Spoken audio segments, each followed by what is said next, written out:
Hello friends, question दे रखा है in the given figure A B parallel to C D. मतलब ये ए बी किसके पैरेलल दे रखी है, सी डी के। Find the value of X, X की वैल्यू हमें निकालनी है। तो सबसे पहला काम क्या करना पड़ेगा, हमें इसमें एक कंस्ट्रक्शन करना पड़ेगा, तब हम कुछ कर पाएंगे। तो मैं क्या कर रही हूँ, थ्रू ई एक लाइन बना देती हूँ। ठीक है, यहाँ पर मैंने एक लाइन बना दी ये, और इसका नाम ए बी, ये सी डी और ये ई, तो मैं इसको जी एच नाम दे देती हूँ, जी एच। ठीक है, अब इससे होगा क्या, जो मैंने कंस्ट्रक्शन किया है, देखो ये वाला एंगल और ये वाला एंगल, अगर मैं यहाँ पर एक एंगल बनाऊँ तो ये क्या हो गए, को इंटीरियर एंगल हो गए ना।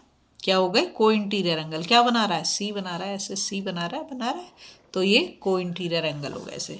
तो सबसे पहला काम मैं यही करूँगी कि यहाँ पे लिख देती हूँ मैं, ये जैसे मैंने ये बनाया ना, E G E H parallel to, G E H parallel to C D parallel to A B. ठीक है, क्योंकि ए बी इसके पैरेलल था, इसके पैरेलल ये बनाया, तो इसके पैरेलल भी ये हो जाएगा। ठीक है, अब ये हमने कर दिया, तो मैं लिख सकती हूँ यहाँ पर क्या, कि एंगल ये हमें दे रखा है E C D plus angle, इसको लिखें C E H equals to 180 degree. क्यों, को इंटीरियर एंगल्स का सम कितना होता है, 180 सप्लीमेंट्री होता है, क्योंकि अब ई सी डी जो है वो तो हम उसने 100 दे रखा है, तो मैंने यहाँ पे 100 वैल्यू पुट कर दी। और सी ई एच ये हमारे पास नहीं है, तो मैं इसको ऐसे लिख दूंगी, C E H is equal to 180 degree, और angle C E H equals to 180 degree, और यहाँ से 100 डिग्री को मैं दूसरी साइड पे ले जाऊंगी, तो साइड चेंज तो साइन चेंज ही हो जाएगा माइनस का, तो हमारे पास ये तो आ गया 80 डिग्री। कौन सा एंगल, सी ई एच। हमने क्या निकाल दिया, ये निकाल दिया हमने 80 डिग्री। ठीक है, इसको मैंने लिख दिया 80 डिग्री। अब भी हमें तो x निकालना है ना, तो अब हम क्या कर सकते हैं, देखो क्योंकि ये मैंने इसके पैरेलल कर दी, अब मैं यहाँ पे ये लिख सकती हूँ G E parallel to A B. ठीक है, मैंने क्या करा, G E parallel to A B. अगर ये दोनों पैरेलल हैं तो यहाँ पर ये क्या बन रहा है, जेड बन रहा है नहीं बन रहा है, ऐसे बन रहा है ना, ऐसे देखो, जी ई ए बी क्या बन गया, तो ये वाला एंगल और ये वाला एंगल क्या बना रहे हैं, जेड बना रहे हैं, तो क्या हो गए, ये ऑल्टरनेट इंटीरियर एंगल्स। क्या हो गए, ऑल्टरनेट इंटीरियर एंगल्स। और वो कैसे होते हैं, इक्वल होते हैं। तो मैं यहाँ पर अब ये लिख सकती हूँ कि angle G E A equals to angle E A B equals to 50 degree.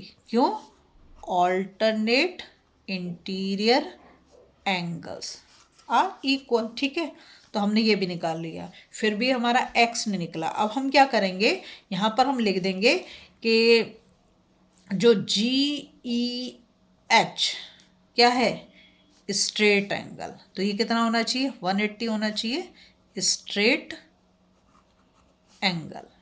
ठीक है, अब हम क्या करेंगे, इन तीनों को हम ऐड कर देंगे इसमें। ये जो मैंने निकाला angle G E A plus angle A E C, ये वाला ए ई सी प्लस एंगल, इसको ले लेंगे C E H is equal to 180 degree. एक स्ट्रेट लाइन पे बने हुए एंगल है ना। तो जी ई ए तो अभी मैंने यहाँ पर निकाल दिया, ये जी ई ए निकाला 50 डिग्री, तो इसकी तो मैंने लगा दी वैल्यू 50, और ए ई सी जो उसने दे रखा है, हमें एक्स दे रखा है जिसको हमें फाइंड आउट करना है, और एंगल सी ई एच हमने कितना निकाल दिया था, 80 डिग्री, है ना, ये लगा दिया इक्वल्स टू 180 डिग्री। इन दोनों को ऐड करा तो ये हो गया 8 और 5 13, तो 130 डिग्री इक्वल्स टू 180 डिग्री। और यहाँ पर तो हमें x ही निकालना है ना, तो 180 और इसको हम 130 को दूसरी साइड पे ले जाएंगे, साइड चेंज तो साइन चेंज, तो ये हमारा x जो निकल के आएगा 50 डिग्री निकल के आएगा, जो हमें निकालना था। तो x हमारा कितना हो गया, 50 डिग्री। अगर आपको वीडियो पसंद आ रही है ना, प्लीज़ लाइक शेयर सब्सक्राइब कर दें, फॉलो जरूर।